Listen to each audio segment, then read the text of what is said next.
So I grew up in a small town in Northern California by Sacramento. It was quite a lovely place and I was happy. I went to a private Christian school until the 5th grade when... Wait, I'm getting ahead of myself.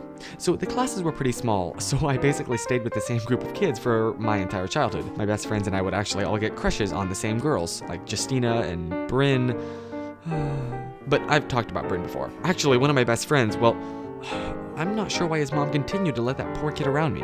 I kept accidentally hurting him. From breaking his leg on a trampoline to shoving him out of a super high tire swing at the peak of the swing. I was dangerous to that kid. Thankfully, we've stayed good friends, and he actually came out to visit us a few years ago.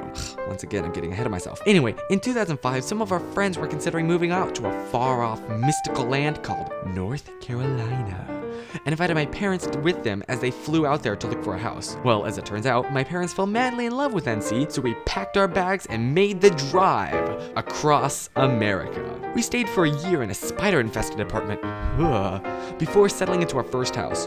While there, my mother's friend recommended the book The Maker's Diet, and she started reading it. So the book basically encourages biblically kosher eating, and our family decided that the arguments it presented were decent. And so we cut out pork and shellfish from our diets and found a Messianic synagogue near us. Now, the timing of this was quite nice, as I had been coming for just a few weeks when we heard that a bar mitzvah was going to be held there, and that was the day that I met my best friend.